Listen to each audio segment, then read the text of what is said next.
రాజకీయ నేపథ్యం లేకుండానే కేవలం తన దీక్షా దక్షతలతో ఉపరాష్ట్రపతి పదవికి ఎన్నికైన అసమాన నాయకుడు ముప్పవరపు వెంకయ్య నాయుడు. నెల్లూరు జిల్లాలో ఎక్కడో చిన్న గ్రామంలో పుట్టిన ఆయన సంఘ్ సభ్యుడిగా, ఏబీవీపీ నేతగా భాజపాలో అడుగుపెట్టి నిరంతర పరిశ్రమతో ఏకంగా ఆ పార్టీ జాతీయ అధ్యక్షుడిగా పనిచేశారు.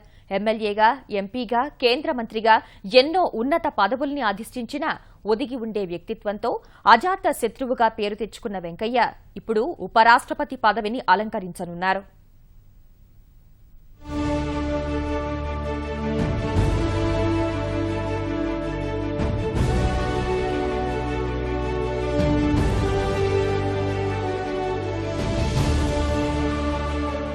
ముప్పవరపు వెంకయ్య నాయుడు తెలుగు గడ్డపై పుట్టి దేశ రాజకీయాల్లో 3 దశాబ్దాలుగా తనదైన ముద్ర వేసుకున్న దురంధరుడు.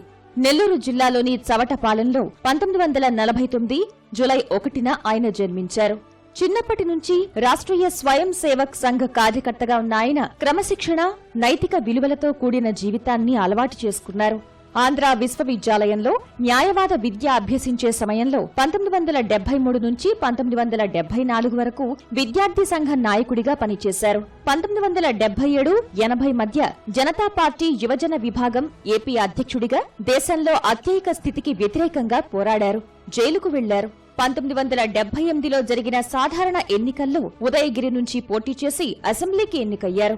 అప్పట్లో దేశమంతా ఇందిర హవా నడిచిన ఉదయగిరిలో మాత్రం వెంకయ్య నాయుడు జయభేరి మోగించారు.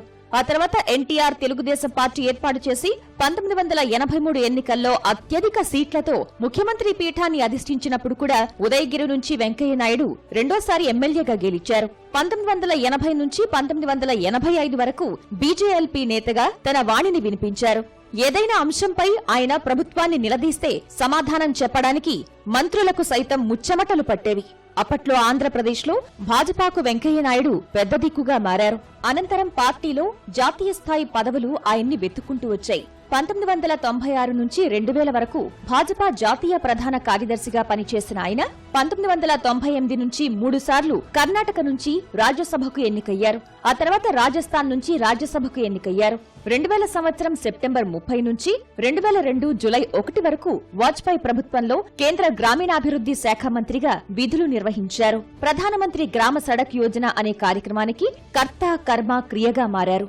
ఈ కార్యక్రమంలో దేశంలో వేలాది కిలోమీటర్ల మేర గ్రామీణ ప్రాంతాల్లో రహదారులు నిర్మింపజేసిన వెంకయ్య పల్లెసీమల ప్రగతికి బాటలు వేశారు.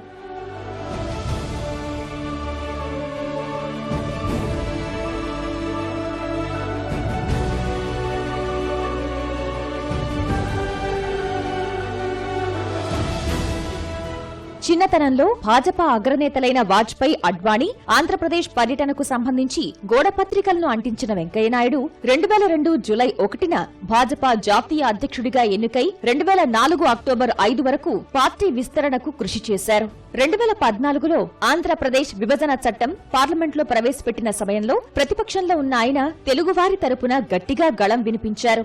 ఆంధ్ర ప్రాంతంలో చాలా మంది విభజనకు వ్యతిరేకించిన 2 తెలుగు రాష్ట్రాలు ఉండడం అభివృద్ధికి మరింత ఉపయోగపడుతుందని గట్టిగా చెప్పారు. పార్టీ నిర్ణయాన్ని పలు వేదికలపై వినిపించారు. విభజన చట్టంలో ఆంధ్రప్రదేశ్ నష్టపోకుండా ఎన్నో కీలకమైన ప్రతిపాదనలు, సూచనలు చేయడం ద్వారా తెలుగువారి కోసం పోరాడారు. 2014 ఎన్నికల్లో మోదీ నేతృత్వంలోని ఎన్డీఏ సర్కార్ అధికారంలోకి వచ్చిన తర్వాత కేంద్ర పట్టణాభివృద్ధి, గృహ నిర్మాణం, పట్టణ పేదరిక నిర్మూలన శాఖ మంత్రిగా పనిచేశారు.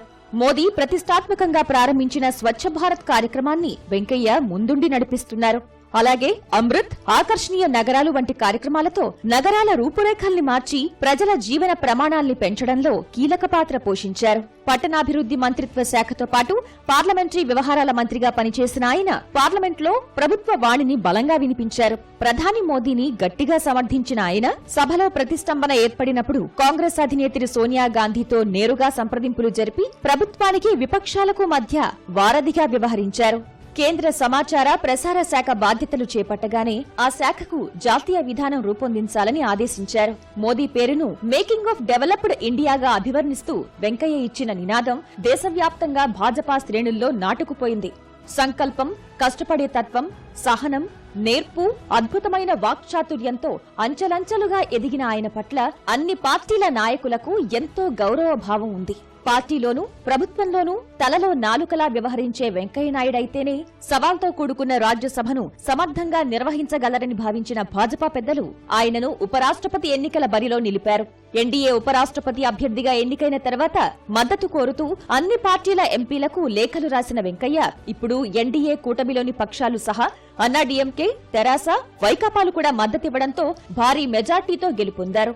ప్రస్తుత ఉపరాష్ట్రపతి హమీద్ అన్సారీ నుంచి ఉపరాష్ట్రపతి పగ్గాలు అందుకునేందుకు సిద్ధమయ్యారు.